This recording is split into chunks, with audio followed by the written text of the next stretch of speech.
Serie 3, guía de termodinámica, ejercicio 19.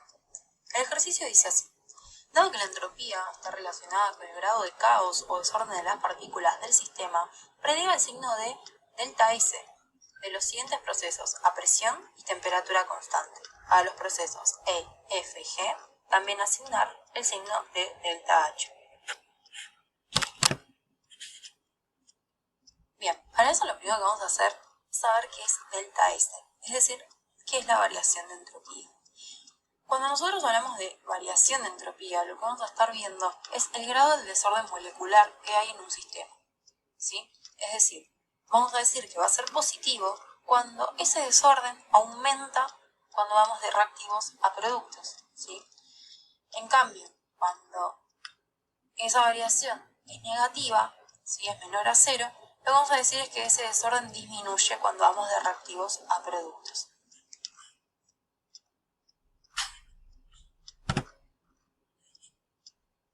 Ahora bien, nosotros ya sabemos qué significa esa variación de entropía, pero ¿cómo nos vamos a dar cuenta en una reacción, si en un proceso, si estamos pasando de un estado desordenado a uno más ordenado o viceversa? Es decir, de un estado ordenado a uno más desordenado. Bien, para poder darnos cuenta de ese signo de la variación de entropía, lo que vamos a tener que observar es el estado de agregación de los compuestos que conforman a la reacción. Es decir, nosotros vamos a tener como estado de agregación el estado sólido, el líquido y el gaseoso. De esos estados, el sólido va a ser el estado más ordenado, ¿sí? Mientras que el gaseoso va a ser el más desordenado.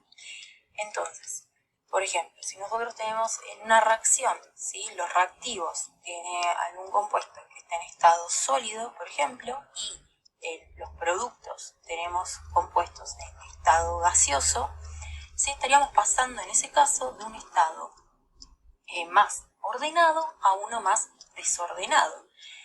Por lo tanto, lo que está pasando es que está aumentando el desorden desde reactivos a los productos. Por lo tanto, en ese caso, al aumentar el desorden, vamos a decir que la entropía, la variación de entropía va a ser positiva. Ahora, si por ejemplo tenemos un caso de una reacción en la cual en los reactivos hay un estado gaseoso y pasamos en los productos a un estado líquido, si alguno de los compuestos está en estado líquido, estaríamos pasando desde un sistema más desordenado a uno más ordenado.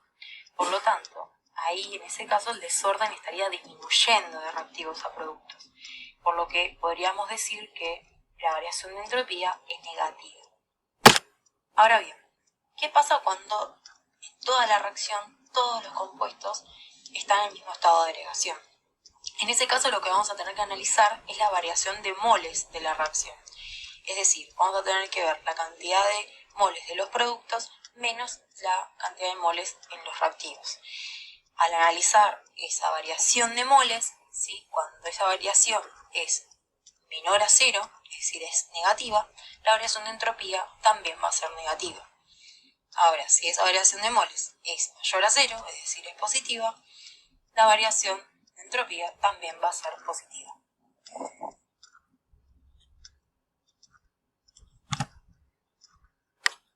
De esta forma, sí, podemos ir analizando reacción por reacción. En el caso A, sí, como que ambos, tanto el reactivo como los productos, están en estado gaseoso, tenemos que analizar la variación de moles, ¿sí? Entonces, la cantidad de moles de los productos son 2, menos la cantidad de reactivos, que es 1, nos va a dar 1, por lo tanto, la variación de moles es positiva. De esta forma podemos decir que la variación de entropía es positiva. Como pasa en el caso B, ¿sí? Tanto los reactivos como todos los productos están en estado gaseoso. Por lo tanto, tuvimos que analizar también la variación de moles. En este caso hay tanto de productos un mol de amoníaco como un mol de ácido clorhídrico y por lo tanto tenemos 2 moles de productos menos un mol de reactivo, ¿sí?, de cloruro de amonio. Entonces nos queda que la variación de moles es igual a 1. Por lo tanto, como la variación de moles es positiva, la variación de entropía es positiva.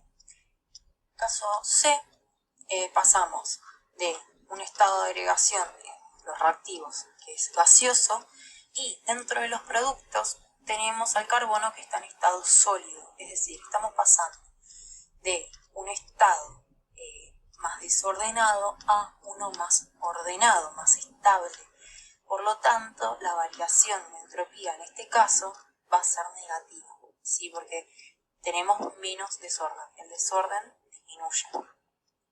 En el caso D, tenemos también todos los compuestos en el mismo estado de agregación, por lo tanto vamos a analizar la variación de moles, ¿sí? Tenemos en los productos 1 mol de carbono más 1 mol de oxígeno, por lo tanto tenemos 2 moles de productos menos 1 mol del monóxido de carbono, entonces la variación de moles nos quedaría 2 menos 1, por lo tanto la variación de moles es igual a 1, por lo tanto es mayor a 0, entonces la variación de entropía es positiva.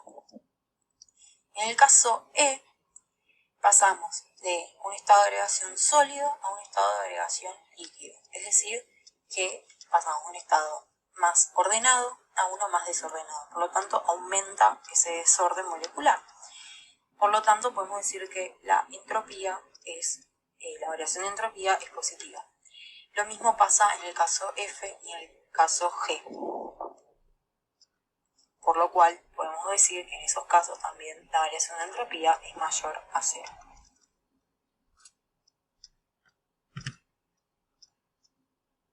Por último, el ejercicio también nos pedía que analicemos la variación de entalpía de los casos E, F y G.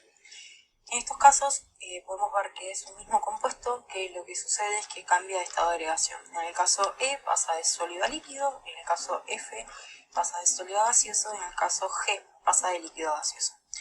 En los tres casos podemos observar que pasamos de un sistema más estable a uno más inestable, es decir, de uno más ordenado a otro más desordenado. Entonces, como que pasa esto, lo que significa es que para poder lograr ese cambio de estado, para poder hacer ese cambio de estado, se va a tener que entregar energía al sistema, ¿sí? Justamente para pasar de ese estado más estable a uno más inestable. Como que se le entrega energía al sistema, ¿sí? La variación de entalpía en los tres casos va a ser positiva.